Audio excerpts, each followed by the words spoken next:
Hello, everyone, and welcome to Slash Film Daily for November 21st, 2017. On today's show, we're going to be looking at a bunch of news, including the Murder on the Orient Express sequel that has been announced, Justice League's projected losses, Paramount has VR movie theater in the plans, the first plot details for Quentin Tarantino's next movie, and more studios are in talks to buy Fox and what that could mean for the future of the X-Men universe.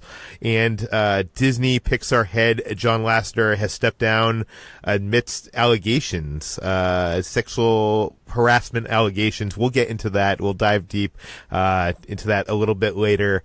This is Peter Sciretta, and joining me on today's podcast is Slash Film senior writer Ben Pearson. Hey, what's going on? And writer Chris Evangelista. Hello. And Chris actually has a mic this time.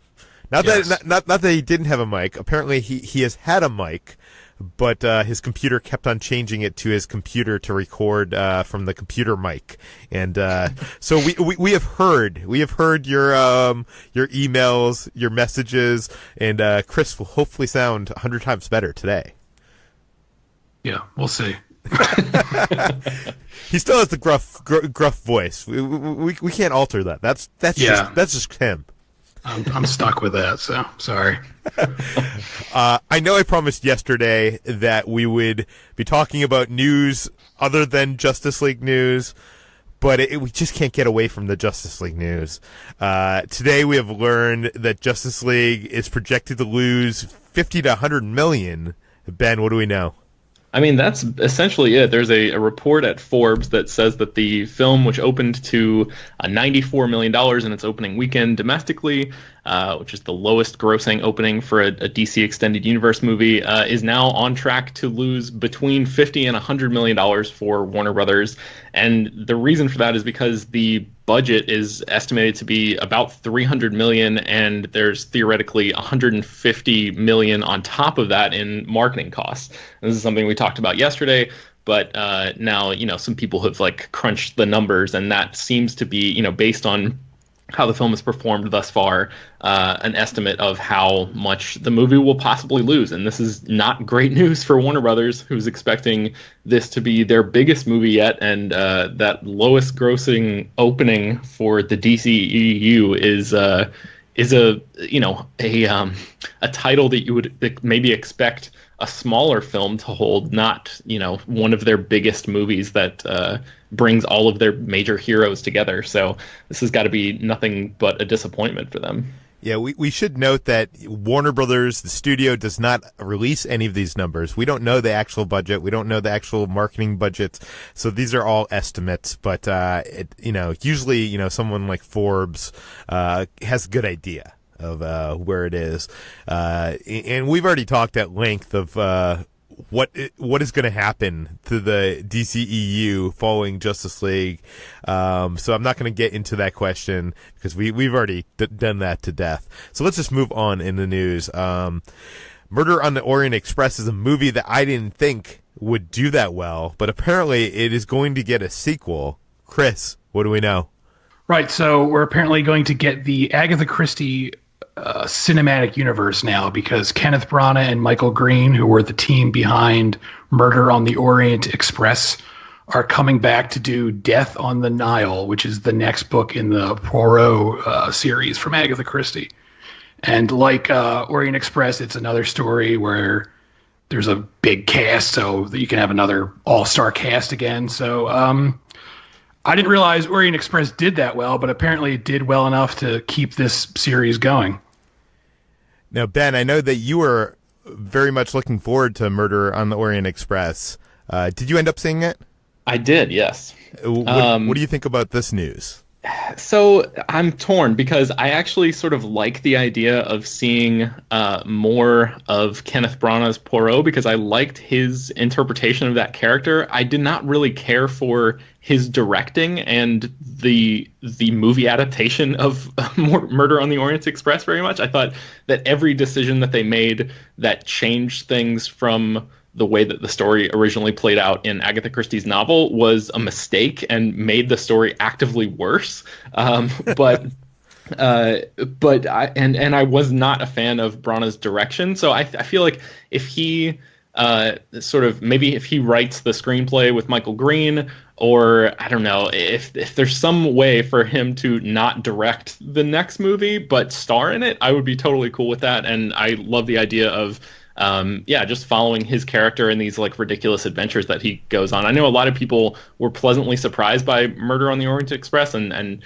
are very much looking forward to this sequel. And I'm definitely like optimistic about the chances for a sequel being better than this most recent movie, because I just wasn't crazy about the most recent film. See, I feel like this happens to me a lot when I read the book before I see the movie. And that's typically why I don't read books before I see the movie, because I want to not be disappointed in my preferred medium of choice. So I'm wondering if it's if that would be something. I wonder if other people that have read the books were also as disappointed as you. And it's worth mentioning that I watched the 1974, I think, adaptation of the novel before I saw this new film. And while that one was slower, I think that was a better adaptation. So I'm not like against adaptations, in general. I just think this one wasn't particularly well executed. But yeah, I'm still sort of like, okay, more pro, sure, yeah, let's go for it. So virtual reality is the next big thing, and virtual reality movie theaters have been popping up all over the place, all over the globe. Ben and I both covered the launch of IMAX's VR center in LA a couple years back. But most of these virtual reality centers are kind of like you in like a little room by yourself doing a virtual reality experience. Now Paramount is announcing that they are actually creating a virtual reality movie theater, which would have many people in seats in a movie theater setting with virtual reality headsets. Ben, what is going on here?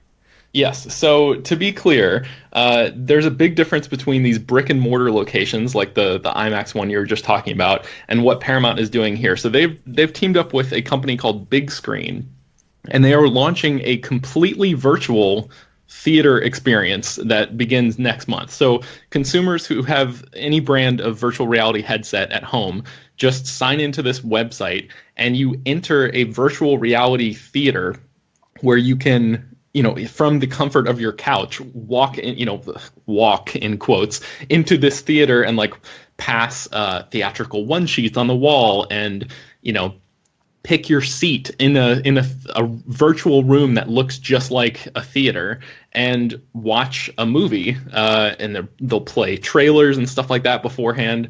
So some VR designers have sort of simulated experiences like this before, but the new angle here, as far as I can tell, is that moviegoers will be seated in this virtual audience where they can chat before the movie starts to people who are sitting around them. So it's sort of like they're introducing like a social aspect to it.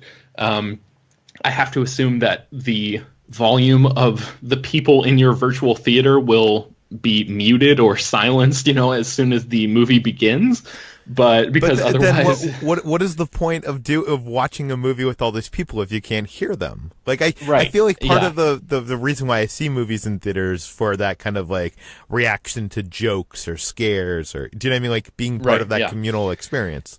Yeah, I think, I haven't heard their official reasoning for why they're doing this, but my understanding or my sort of read on this would be like, this sounds perfect for somebody like Chris, ironically, who's on the show right now, who Chris, I don't want to fully speak to you and I want you to answer to this in a second, but it sounds like you're not crazy about the theatrical experience as it is right now, and this seems like a way for you to sort of get like a simulated version of that without dealing with the downsides of physically leaving your house and going to deal with all the people who are in an actual theater. What do you think about this?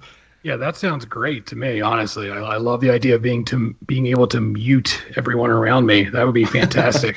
I mean, I'm not crazy about virtual reality, but I like that idea. And yeah, I feel like, again, this is my own personal view, but I feel like going to the movies now has become like a nightmare where people just don't shut up through the movie. And I'm fine with cutting all that out. So if this is a way to do that, sure, I support it. So I'm not sure what the difference is between this and like watching a movie on VOD, other than just you're wearing a headset the whole time and you're sort of in what appears to be a theater. So But like, I don't know what the resolution is really going to be like. Like how great a viewing experience is that really going to be? We're not quite sure yet, but December 3rd is when this program is launching, and consumers will be able to watch Top Gun 3D for free. So you can go to my article on slashfilm.com and read about this and figure out how to, what website to go to and all that stuff if you're interested in that. Yeah, my experiences with VR headsets have been like most of them are, even the high resolution ones, you can still see the pixels. So I feel like I would rather see, something on my TV than, a screen implanted or not implanted, like just up against my head. Right. I think one of the advantages are, and I've seen there are some apps out there for VR headsets to let you see something in a movie theater. But I think you're by yourself. The advantage is you could literally be in your home and feel like you're watching an IMAX movie. Like the screen appears to be that big. Not just like, and not in the sense of like, I could, you could take your 60-inch TV and go up, 3 feet away from it and it'll look big. Not in that sense. It like feels like you were in a movie theater watching an IMAX, screen, which is kind of cool. But I don't know. I'm very curious on how VR is going to change the future of movie watching. I don't think this is it, but we'll see. But I mean, yeah, if they allow you to pay a discounted rate or something like that, I can totally see 5 or 10 years from now this becoming just a normal way of watching movies for people, because it's got to be cheaper than physically leaving your house and going and buying concessions and all that kind of stuff. And it seems like a way for Paramount to sort of get ahead of the game a little bit and at least experiment with new mediums and try to figure out ways to get ahead of the audience and figure out where the industry is going. So, I mean, I applaud them for giving it a shot. We'll have to wait and see if it works. I just don't think exhibitors are going to allow this to happen anytime soon with, big new movies. That release window is something they covet a lot. Yeah. But moving on, we've been talking on the podcast about Quentin Tarantino's next movie, which is set in 1969 and may or may not be about what's his name? Charles Manson. Charles Manson, yes. And we are now getting our first plot details about that movie. Chris, you wrote this up for the site. What do we know? All right. So, yeah, Charles Manson, who just died recently, was thought to be the subject of Tarantino's next movie. And now someone who's read the script has revealed some new details, and I'll read what they are. It says, set in Los Angeles in the summer of 1969, Tarantino's upcoming movie focuses on a male TV actor who's had one hit series and is looking for a way to get into the film business. His sidekick, who is also his stunt double, is looking for the same thing. The horrific murder of Sharon Tate and 4 of her friends by Charles Manson's cult of followers serves as the backdrop for the story. This sounds awesome, by the way, because, I wanted to see him make a movie set back in Los Angeles in that era. It's great that this is not about Manson, that this is kind of set kind of in that film business. Ben, do you have any thoughts on this? Yeah, I'm right there with you. Like, I love the idea of it being, Manson adjacent instead of him being the full focus. Yeah. Chris, what are your feelings on this? Yeah, I mean, I'm a big Tarantino fan, so I'm always excited for what he's doing next. I am curious on just how it's all going to unfold, because even though it's apparently not about Manson, there is still the rumor that they want to cast Margot Robbie as Sharon Tate. So I'm guessing Sharon Tate is actually a character in the film, but Manson isn't. I'm not really sure. I guess we'll find out. Well, they could also appear on television and stuff like that. Right, but she seems like too big of an actress to cast as like someone in the background on TV. It seems like that has to be like a somewhat meaty role if they're going after an actress of her caliber. Or maybe I'm wrong. I don't know. I think an actress of her caliber might be willing to take a small role just to work with Quentin Tarantino. I think he's like one of the few filmmakers that could achieve that. She did do that cameo in what was it, The Big Short, where she's in like one scene. So yeah, maybe you're right. Maybe she would be down for that. lastly, in the news, before we get to the John Lasseter stuff, we were talking last week about how Disney had were in talks with Fox to buy 20th Century Fox, the movie division, some of their TV channels, and how that could potentially combine, bring back the X-Men and Fantastic Four universes to the Marvel Cinematic Universe. Now we have learned that Universal and Sony are also interested in buying Fox. And I'm kind of, the fanboy side of me, those sound a lot less interesting, but the fanboy side of me wonders, would that mean that they could combine the X-Men and Spider-Man universes? Ben, you wrote a whole article about this. What do we know? The short version is we're not entirely sure yet. So, as you mentioned, those talks with Disney and Fox, they ended up falling through. Nothing really has come of that yet, although it still could. That deal could still resume at some point. But we've recently learned that Comcast, which is the parent company of Universal Pictures, Verizon, the cell phone company, they have approached Fox about acquiring, those same branches, basically the 20th Century Fox Film Studio and some of those same TV networks like FX. Sony's entertainment arm has also informally approached Fox with that same goal in mind. So, and again, I don't want to rehash what you guys talked about when you brought this up a couple weeks ago, but in general, I feel like if Fox is acquired by a rival studio, that's bad news because it's one less place that creators can go to sort of, find a home for their movies, and you don't want all this consolidation in Hollywood. But if this were to happen, some potentially interesting things could happen on the comic book movie front, which I know a lot of our listeners are sort of interested in. What could happen? So if Universal buys Fox, they don't really have too many comic book properties other than the Unbreakable split glass movies, which aren't like traditional comic books, but are sort of in the comic book movie mold. So theoretically, they could meet up. Those characters can meet up with the X-Men, which I feel like would be super stupid and would not make very much sense for either of those universes to collide. But Sony, on the other hand, has their whole Sony Marvel universe that they're launching, which is like the movies like Venom and Silver and Black, and it's like their version of Marvel characters and Spider-Man characters that are outside of the official Marvel Cinematic Universe. So theoretically, if they acquired Fox, then the X-Men could meet up with like Tom Hardy's Venom character. So that's a possibility. But we aren't really sure what the contracts look like in any of these licensing deals from Marvel to Sony or Fox or any of these other companies. So yeah, a lot of people are speculating that if the studio sold to another entity, that the licensing contract would be null and void. Would basically the rights would return to the rights holder, because that's usually what IP contracts are, how they're done.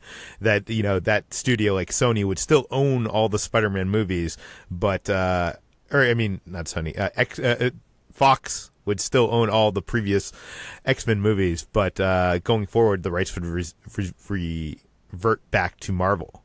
Yeah, and that's a possibility, but because these contracts aren't public, we're not really sure how to verify that. But I called Marvel trying to get an answer, and nobody would give me an answer, surprisingly enough. But that's not surprising at all. They're not going to just talk to me. But I figured I'd give it a shot anyway. But yeah, I think there's the possibility that could happen, and if this were to sell, then Marvel could just reacquire all of the rights to those characters and keep everything in the Marvel Cinematic Universe without any sort of glitch or problem at all. So I think that for me the saddest thing about this is hearing that Fox seems to be pretty serious about selling off these major aspects of their company. And this studio has been around for almost a century, and it's not just a one-time deal where they were having, flirting with Disney about possibly being acquired. They're actively taking meetings with a lot of different companies looking to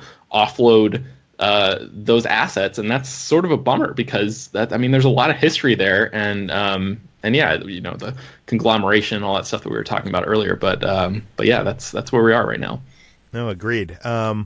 Right before we started recording this podcast, some news broke that John Lasseter, the current chief creative officer of Pixar Animation Studios, Walt Disney Animation Studios, Disney Toon Studios, and I think a chief consultant to Walt Disney Imagineering, has announced a sudden leave of absence following quote-unquote missteps. He released a statement, which I will read for you right now. I have always wanted our animation studios to be places where creators can explore their vision with the support and collaboration of other gifted animators and storytellers. This kind of creative culture takes constant vigilance to maintain. It's built on trust and respect, and it becomes fragile if any members of the team don't feel valued. As a leader, it's my responsibility to ensure that doesn't happen, and I now believe I have been falling short in this regard. I've recently had a number of difficult conversations that have been very painful for me.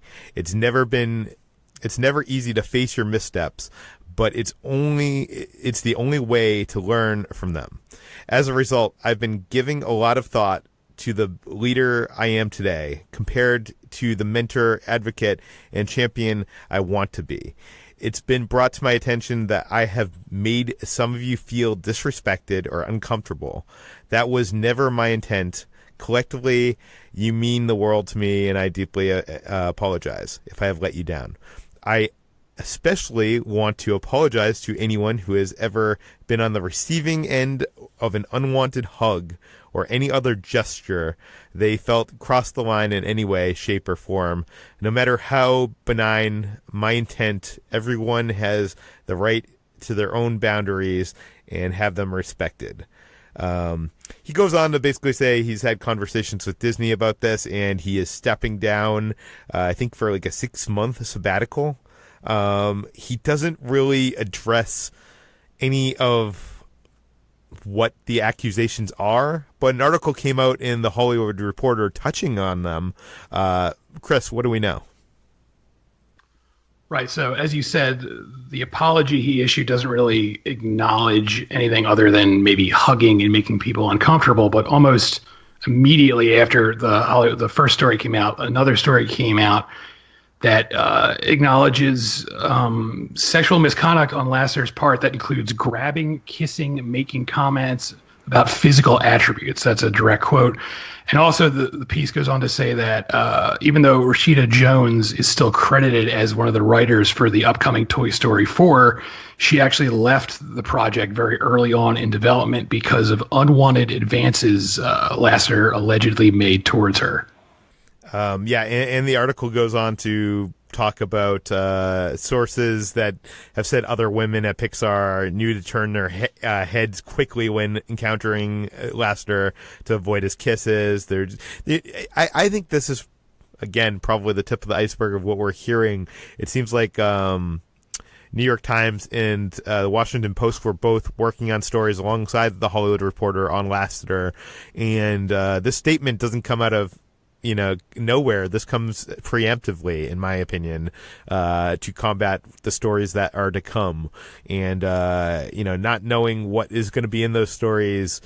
But I'm betting it's probably going to be worse than what we're seeing right now. So we've been talking about this on the podcast and on the site, for the last couple months. This kind of surge in sexual harassment and assault allegations against, big people in Hollywood, some of who are people we admire. John Lasseter, to me,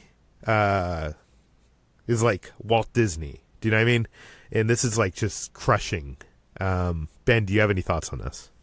Yeah, I'm sort of right there with you. I mean, the guy directed Toy Story, which is like one of my favorite movies, and that's where it really it hurts, like hearing stuff like this, because it's coming from somebody who is the public face of a company that presents itself to be family friendly, and that is unfortunately in history, that's where a lot of abuse comes from, is people in these positions of power that are sort of under the guise of being, mentors and authority figures and priests and stuff like that, where it's like people that you would have no reason to doubt, or people that are easily that you would easily trust because of their association with things that are considered to be good. And it just sucks that something like this has come out about somebody that I think we have all, admired the work that he's done. And obviously he's like a huge figure in not only Pixar's history, but movie history in general, as like a founding member of Pixar. This is like a big deal. Chris, what do you think? Yeah, I'm right there with you. This is just exhausting at this point. I don't understand. I don't know. Maybe understand isn't the right word, but I can't understand why so many men in these situations can't just not be terrible. I don't get it anymore. Like, it shouldn't be hard to be an okay person. I just don't understand why this keeps happening again and again. It's like soul crushing how just every day there's someone else, and I don't know. I don't think it's ever going to stop at this point. I mean, it's good that it's finally coming out. I mean, the stuff needs to come out, but it's also just draining. Yeah, and we don't know. Rashida Jones didn't comment to the Hollywood Reporter for that piece. We don't have actually any quotes from any women directly in this piece. The Lasseter letter mentions hugs. He's notorious for giving hugs. The Wall Street Journal once followed him around for a day, and they noted he gave hugs to 48 different people. But it seems to me, at least judging from the these pieces published by Kim Masters, that this is more than just an unwanted hug, and it I'm sure in the coming days we're going to hear a lot more about this, about John Lasseter, and it seems to me very disappointing that he's just stepping down. Like, I don't know, this letter doesn't feel. It doesn't feel it. What am I trying to say, Ben? I mean, I think this is something that I've sensed that you have struggled with, as we all have, but I think you especially, it's hit you hard over the past, couple months reporting on all this stuff, is the concept of accountability, right? Like, the idea of consequences to your actions. And this is something that you've pointed out with like Alamo Drafthouse, like when all of the whole thing happened with that, like they didn't shut down. It was just sort of like business as usual, and some steps were put in place for them to employees to go through some training and stuff like that. But like from the outside looking in, you couldn't really tell that there was much of a change, or like a serious enough for you, I think, like a scenario being that was being made behind the scenes. And this sort of, I think, if I'm allowed to sort of put words in your mouth, I'm guessing, reading, what I know of you, this seems like, in that same vein, something where it's like, here's a public statement about this, but like, what is actually going to happen as a result of it? Like, what's the real end result of this whole thing? So we don't know. But it's not even just that. It's like, and maybe this might be projecting of reading all these stories about Harvey Weinstein and stuff, but it certainly seems like there's more to this than, an unwanted hug. And it seems like if I was one of those people that got more than an unwanted hug, this would be very, very insulting. Right. Yeah. And there's plenty of that too. And I think you're right. I think as sad as it is, I think we are going to hear a lot more about the specific stuff that was going on here. Things that are a lot more dangerous than just, somebody hugged me when I didn't want to be hugged. I mean, I'm not like minimizing that, because that alone, like small acts like that, can add up over time and sort of become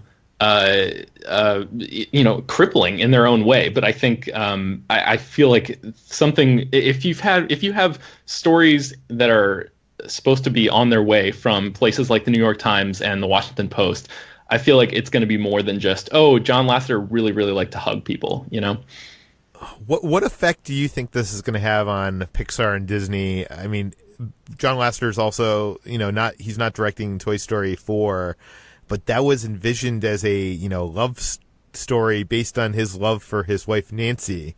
That story between